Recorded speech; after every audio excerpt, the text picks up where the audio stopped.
पुढच्या बातमीकडे वळतोय। कर्ज देण्याचं आमिष दाखवत अपक्ष उमेदवारी अर्ज भरण्यात आला। अमरावतीतल्या बळवंत वानखेडेंच्या संदर्भात ही धक्कादायक घटना घडलेली आहे। फसवणूक करून आपल्याला उमेदवारी अर्ज भरायला लावला। काँग्रेसच्या सुनील देशमुखांनी हा सगळा प्रकार उघड केलाय। मतदारांची दिशाभूल करण्यासाठी एकाच नावाचे 2 उमेदवार उभे करण्यात आले। चुकीची माहिती दिलेला अर्जही छाननीमध्ये वैध ठरलेला आहे। तर महत्त्वाची आणि धक्कादायक प्रकाराच्या संदर्भातली बातमी आपण पाहतोय। तर कर्ज देण्याचं आमिष दाखवत अपक्ष उमेदवारी अर्ज भरण्यात आला होता। अमरावतीतल्या बळवंत वानखेडेंच्या बाबत धक्कादायक घटना घडली।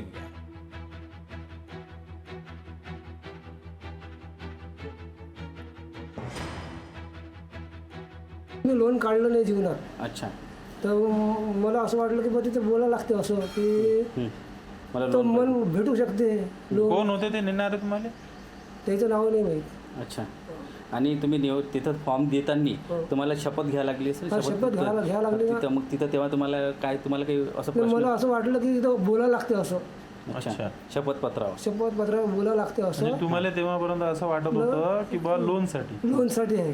कधी मला माहीतच नाही तर मी कसं खासदार बनू? मला वाटलं की लोन मिळते। की मी जो फॉर्म पाहिला त्या फॉर्म मध्ये क्लिअर कट परवीत राणा म्हणून लिहिलेला आहे।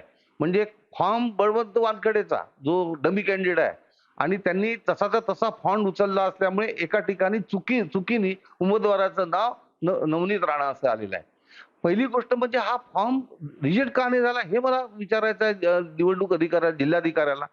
म्हणजे तुम्ही काय स्पेशल ट्रीटमेंट देऊन द्याले का त्या लोकांना की ज्या ठिकाणी वरती नाव बळवंत वानखेडे खाली नाव नवनीत राणा हे असताना तुम्ही तो फॉर्म रिजेक्ट करायला पाहिजे होता। तो फॉर्म त्यांनी स्टँड केला आणि हे धडधडीत दिसत असताना सुद्धा तुम्ही कोणतीही कारवाई करत नाही। आम्ही अत्यंत काटेकोरपणे या त्यांच्यावर नजर ठेवून त्यांना तीव्र विरोध करू एवढं त्यांनी लक्षात ठेवावं।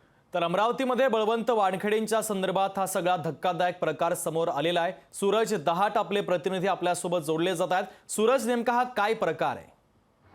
नक्कीच आपण जर पाहिलं तर अमरावती लोकसभा मतदारसंघामध्ये महाविकास आघाडीकडून काँग्रेसचे जे विद्यमान आमदार आहेत बळवंत बसवंत वानखेडे यांचा उमेदवारी अर्ज तो आहे जो एबी फॉर्म लावून काँग्रेसचा तो त्या ठिकाणी टाकण्यात आलेला आहे। आणि दुसरीकडे जर पाहायला गेलं तर बळवंत हरिभाऊ वानखेडे यांचा अपक्ष उमेदवारी म्हणून उमेदवारी अर्ज दाखल करण्यात आलेला होता। यासाठी राजकीय हेतूने संपूर्ण जो अपक्ष उमेदवार म्हणून बळवंत हरिभाऊ वानखेडे यांचा उमेदवारी अर्ज टाकण्यात आलेला होता। मात्र या ठिकाणी जर पाहिलं तर जे अपक्ष उमेदवार आहे बळवंत हरिभाऊ वानखेडे याच्या उमेदवारीमध्ये जर उमेदवारी अर्जाच्या प्रतिज्ञापत्रामध्ये जर आपण जर बघितलं तर चक्क नवनीत रवी राणा ज्या भाजपच्या अधिकृत अमरावती लोकसभेच्या उमेदवार आहे त्यांचं नाव या ठिकाणी टाकण्यात आलेलं आहे। आणि या ठिकाणी जर पाहायला गेलं तर दोन उमेदवारांमध्ये संभ्रम निर्माण व्हावा आणि राजकीय हेतूने संपूर्ण जो हा उमेदवारी अर्ज टाकल्याचा जो आरोप आहे काँग्रेसनं केलेला आहे। या संदर्भात काँग्रेसचे जे माजी मंत्री आहेत सुनील देशमुख यांनी गंभीर स्वरूपात निवडणूक विभागावर आरोप केलेला आहे।